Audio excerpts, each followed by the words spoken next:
नमस्कार, आज़ाद इंडियन में आप सभी दोस्तों का एक बार फिर से बहुत बहुत स्वागत है। दोस्तों आज हो गया है 13 मई, जो फटाफट बड़ी खबर निकल के आ रही है। एक एक करके जानेंगे। दरअसल देश भर में संक्रमितों के आंकड़े के बारे में लाइव स्टेटस आपको बताएंगे, लेकिन इस बीच बड़ी खबर, प्रधानमंत्री नरेंद्र मोदी ने कुछ एक बड़े ऐलान किए, वो भी आपको बताएंगे। इस बीच बड़ी खबर निकल के आ रही है, गुजरात में भारतीय जनता पार्टी के वोट में हेर फेर के बीच बड़ा खुलासा हुआ है। दरअसल 11 बजे गुजरात चुनाव में धांधली का पता चला है और सदस्यता रद्द हुई, तो वहीं 12 बजे पीएमओ ने अचानक 8 बजे देश के नाम संबोधन का ऐलान किया। इस पे भी कई लोग सवाल खड़े कर रहे हैं, मुद्दा ध्यान भटकाने की कोशिश। इस बीच दिल्ली अल्पसंख्यक के चेयरमैन की गिरफ्तारी पर भी रोक लगी। हम जानेंगे कब तक रोक लगी, उसके बारे में जानेंगे। राहुल गांधी ने क्यों है मोदी सरकार पर हमला बोला, कहा भारत माता आज रो रही हैं। सड़कों पर देश की करोड़ों बेटी बेटियां भी परेशान हैं। जी हाँ, सब कुछ जानेंगे। कन्हैया कुमार ने हमला बोला है, कहा सबका साथ सबका विकास का नारा देने वाली सरकार गरीबों, मजदूरों और रोजगारों को छोड़ दिया है। जी हाँ, उसके बारे में भी आपको बताएंगे। और इस बीच बड़ी खबर, संबित पात्रा के बाद बाबुल सुप्रियो पर भी एफआईआर दर्ज कर ली गई है। जी हां, आपको बताएंगे। पश्चिम बंगाल के बड़ी खबर निकल के आ रही है, जहां पर इस बीच अगली बड़ी खबर, महाराष्ट्र सरकार ने भी कुछ एक बड़े फैसले लिए हैं शराब को लेकर। एक एक करके खबरें विस्तार से जानेंगे। जहां पर क्वारंटीन सेंटर में मजदूरों को खाना नहीं मिल रहा है, पटना, वो भी आपको बताएंगे। इस बीच 16 लाख कर्मचारियों को योगी सरकार ने बड़ा झटका दिया है, वो भी बताएंगे। तो यानी सब कुछ खबरें एक एक करके जानेंगे। जहां पर व्लादिमीर पुतिन को भी लेकर बड़ी खबर आई है कोरोना संक्रमण से। जी हाँ, दुनिया भर के आंकड़े जानेंगे, लेकिन उससे पहले छोटा सा निवेदन, अगर आपने चैनल को अभी तक सब्सक्राइब नहीं किया तो प्लीज सब्सक्राइब किए, लाल बटन दबाकर चैनल को सब्सक्राइब कर। दरअसल पहली बड़ी खबर निकल के आ रही है, आपको बता दें देश भर में संक्रमितों का आंकड़ा हुआ 74,000 को पार। जी हाँ, अब तक 74,000 के आंकड़े को पार कर गया है, जबकि 74,080 मामले टोटल हो चुके हैं। मृतकों की संख्या 2410 हो गई है। पिछले 24 घंटे में 3310 मामले सामने आए हैं। महाराष्ट्र की बात करें तो 1026 मामले सामने आए हैं, टोटल 24,427 हो गए हैं। गुजरात में 362 मामले सामने आए, टोटल 89 सुचार हो गए हैं। जबकि तमिलनाडु में 716 मामले सामने आए, टोटल 8718 हो गए हैं। दिल्ली में 406 मामले सामने आए, टोटल 7639 हो गए हैं। जबकि राजस्थान में 68 मामले सामने आए, टोटल 4056 हो गए हैं। मध्य प्रदेश में भी 201 मामले सामने आए, टोटल 3986 हो गए हैं। यूपी में भी 133 मामले सामने आए हैं, टोटल 3650 लगभग हो गए हैं। पश्चिम बंगाल में 110 मामले सामने आए, टोटल 2173 हो गए। जबकि आंध्र प्रदेश में भी 33 मामले सामने आए, टोटल 2051 हो गए। पंजाब में 37 मामले सामने आए हैं, टोटल 1914 मामले हो चुके हैं। जबकि अगर बात करें हम तेलंगाना में तो 51 मामले सामने आए, टोटल 1326 हो गए हैं। जम्मू कश्मीर में 55 मामले सामने आए, टोटल 934 हो गए हैं। जबकि कर्नाटका में 63 मामले सामने आए, टोटल 925 हो गए हैं। बिहार में 81 मामले सामने आए, टोटल 830। जबकि हरियाणा में भी 50 मामले सामने आए, टोटल 780 हो गए हैं। केरला में भी 5 मामले सामने आए, टोटल 525 हो गए। जबकि ओडिशा में 22 मामले सामने आए, टोटल 437 मामले हो चुके हैं। चंडीगढ़ में 6 मामले सामने आए, टोटल 187 हो गए हैं। जबकि झारखंड में 11 मामले सामने आए, टोटल 172 हो गए हैं। उत्तराखंड में 1 मामले सामने, टोटल 69 मामले हो चुके हैं। जबकि हिमाचल प्रदेश में भी कल 6 मामले सामने आए, टोटल 65 के आंकड़े को पहुंच गए। तो ये दुनिया भर के ये आंकड़े हैं। फिलहाल चलते हैं अगली बड़ी खबर लेते हैं। आपको बता दें कि मोदी का मंगल संदेश। मोदी ने कहा कि 18 मई से नए रंग और रूप वाला होगा लॉकडाउन 4। इस बीच अर्थव्यवस्था को लेकर 20 लाख करोड़ रुपए का पैकेज का ऐलान किया। जी हाँ, आपको बताएं कि पीएम मोदी ने राष्ट्र के नाम पर संबोधन में 33 मिनट का भाषण दिया, लेकिन इस बीच 20 लाख करोड़ का ऐलान किया है। लेकिन अब विपक्ष लगातार सवाल खड़े कर रहा है कि 20 लाख करोड़ आखिर किसको मिलेंगे। सवाल ये है, ऐलान करने को तो कोई कुछ भी ऐलान कर सकता है। फिलहाल हम चलते हैं अगली बड़ी खबर लेते हैं। आपको बता दें कि गुजरात बीजेपी मंत्री ने वोट में हेर फेर कर जीता था चुनाव। पत्रकार बोले अब 2019 के नतीजों पर भी शक हो रहा है। जी हाँ, दरअसल 2019 के लोकसभा चुनाव को लेकर एक बार फिर से मुद्दा गर्मा गया है। दरअसल गुजरात राज्य के शिक्षा मंत्री भूपेन्द्र सिंह चुड़सामा ने विधानसभा चुनाव को गुजरात हाईकोर्ट ने नल एंड वाइड कर दिया। सादा भाषा में कहूँ तो भाजपा मंत्री 2017 विधानसभा चुनाव में मिली जीत न्यायालय से पूरी तरीके से उसको रद्द कर दिया है, यानी विधायकी चली गई है। गुजरात राज्य के न्यायाधीश परेश उपाध्याय ने 73वीं सुनवाई में भाजपा मंत्री के इस चुनाव को अमान्य घोषित कर दिया। ज्ञातव्य है कि 2017 विधानसभा चुनाव में वोट काउंसिल ने प्रशासन के साथ घपलेबाजी करके भूपेंद्र को 327 वोटों के साथ जीत मिली थी। तो ये एक बड़ी खुलासा पत्रकार ने पर निशाना साधते हुए कहा है कि हमें तो लग रहा है कि 2019 के लोकसभा इलेक्शन के नतीजों को भी शक है। प्रधानमंत्री को पूरे गुजरात इलेक्शन की दोबारा से जांच करवानी चाहिए। तो एक बड़ी खबर आई है। फिलहाल हम चलते हैं अगली बड़ी खबर लेते हैं, जहाँ पर 11 बजे ये बड़ा खुलासा हुआ है कि खास करके इसमें गिनती में हेरफेर हुई, ताकि ये मुद्दा मीडिया में न उछले। और इसको लेकर तत्काल पीएमओ ने 12 बजे कह दिया कि आज रात 8 बजे पीएम मोदी देश के नाम संबोधन करेंगे। ये भाषण ध्यान भटकाने को लेकर भी कुछ लोगों का कहना है। पत्रकारों ने इस पर निशाना साधते हुए कहा है कि सरकार मुद्दे से ध्यान भटकाना चाहती थी, इसी को लेकर ये ऐलान किया गया। फिलहाल चलते अगली बड़ी खबर, दिल्ली अल्पसंख्यक आयोग के चेयरमैन की गिरफ्तारी पर 22 जून तक लगी रोक। जी हाँ, आपको बता दें कि दिल्ली अल्पसंख्यक आयोग के चेयरमैन जफरुल इस्लाम की अग्रिम जमानत अर्जी पर दिल्ली हाईकोर्ट ने राहत दी है। कोर्ट ने कहा है कि देशद्रोह के मामले में चेयरमैन पर जो एफआईआर दर्ज की गई है, फिलहाल 22 जून तक उसमें उनकी गिरफ्तारी ना की जाए। दिल्ली हाईकोर्ट उनकी अग्रिम जमानत अर्जी पर 22 जून को दोबारा सुनवाई करेगा। कोर्ट ने अपने आदेश में कहा है कि फिलहाल दिल्ली पुलिस उनके खिलाफ कोई सख्त कदम न उठाए। चेयरमैन के तौर पर जफरुल इस्लाम का कार्यकाल 14 जुलाई को खत्म हो रहा है। पद से हटाने के लिए भी दिल्ली हाईकोर्ट ने सोमवार को उनके खिलाफ एक याचिका लगाई थी, जिस पर कोर्ट ने नोटिस जारी करने से इनकार कर दिया था।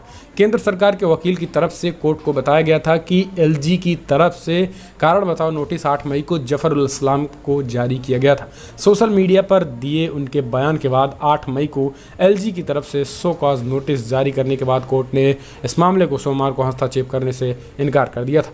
फिलहाल आपको बताएंगे कि जिस तरीके से देशद्रोह का मुकदमा दर्ज किया गया है, उसको लेकर कई मुस्लिम संगठनों ने, कई हिंदू संगठनों के साथ साथ कई नेताओं ने भी इसका विरोध कर चुके हैं। फिलहाल चलते अगली बड़ी खबर, राहुल गांधी बोले आज रो रही भारत माता, सड़कों पर देश की करोड़ों बेटी बेटियां, लेकिन सरकार उनके लिए एक शब्द भी नहीं बोली। जी, दरअसल प्रधानमंत्री नरेंद्र मोदी के संबोधन के बाद कांग्रेस पूर्व अध्यक्ष राहुल गांधी ने बड़ा सवाल किया। उन्होंने कहा कि आज हम सोच रहे थे कि प्रधानमंत्री मोदी सड़कों पर चलने वाले उन लोगों के लिए एक शब्द भी बोलेंगे, लेकिन ये दुर्भाग्य है इस देश का कि भारत माता भी आज रो रही हैं। उनकी सड़कों पर उनके बच्चे, करोड़ों बच्चे आज भूखे प्यासे इस तरीके से मर रहे हैं, लेकिन देश के प्रधानमंत्री एक शब्द भी नहीं निकला। और ना ही देश के प्रधानमंत्री ने उन सभी राज्यों को निर्देश दिया इस लॉकडाउन, इस भाषण के माध्यम से कि उन लोगों की कोई व्यवस्था कराई जा सके।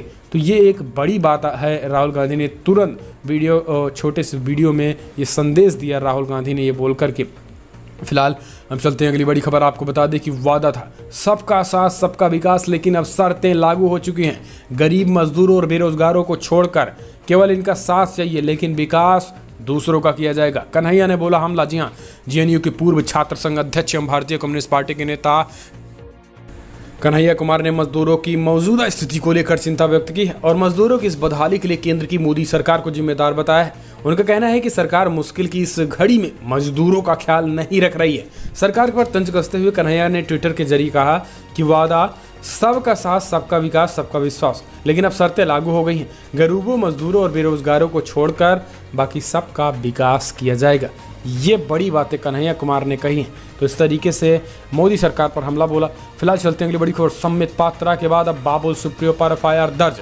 फेक तस्वीर शेयर करने पर कोलकाता पुलिस ने की कार्रवाई, बड़ी कार्रवाई। जी हाँ, आपको बता दें कि पश्चिम बंगाल के मुख्यमंत्री की ममता बनर्जी के रडार में आ गए हैं बाबुल सुप्रियो। दरअसल आपको बताया अपने विरोधियों को झूठ के सहारे बदनाम करने की कोशिश करने वाले बीजेपी नेता की मुश्किलें बढ़ती जा रही हैं। संबित पात्रा के बाद केंद्रीय मंत्री बाबुल सुप्रियो पर कानूनी शिकंजा कस गया है। बाबुल सुप्रियो के खिलाफ फेक तस्वीर शेयर करने के मामले में एफआईआर दर्ज की गई है। सुप्रियो के खिलाफ एफआईआर कोलकाता पुलिस ने दर्ज की है। उन पर आरोप है कि उन्होंने राज्य की मुख्य सचिव राजीव सिन्हा की एक फर्जी फोटो ट्विटर पर पोस्ट की। उस तस्वीर में राजीव सिन्हा मुख्यमंत्री ममता बनर्जी के भाई कार्तिक बनर्जी और कुछ अन्य लोगों के साथ कथित तौर पर शराब पीते दिख रहे हैं। कोलकाता पुलिस के दक्षिणी डिवीजन ने सुप्रियो द्वारा शेयर की गई तस्वीर को फर्जी बताया। इस पर कार्रवाई करते हुए पुलिस ने सुप्रियो के खिलाफ गैर जमानती धाराओं के साथ एफआईआर दर्ज कर ली। वहीं कोलकाता पुलिस की इस कार्रवाई पर ऐतराज भी बाबुल सुप्रियो ने जताया है। लेकिन आपको बता दें कि जिस तरीके से ये घटना किया गया है, इन्होंने सोचा कि बीजेपी शासित राज्य बच जाएंगे, लेकिन अब ममता बनर्जी ने शिकंजा कस दिया है। फिलहाल चलते हैं अगली बड़ी खबर। आपको बता दें कि महाराष्ट्र सरकार का अहम फैसला, शराब की होगी होम डिलीवरी। जी हाँ, महाराष्ट्र सरकार ने मंगलवार को शराब की होम डिलीवरी की मंजूरी दे दी है। सरकार ने इसके लिए टोकन जैसे शर्तें भी रखी हैं।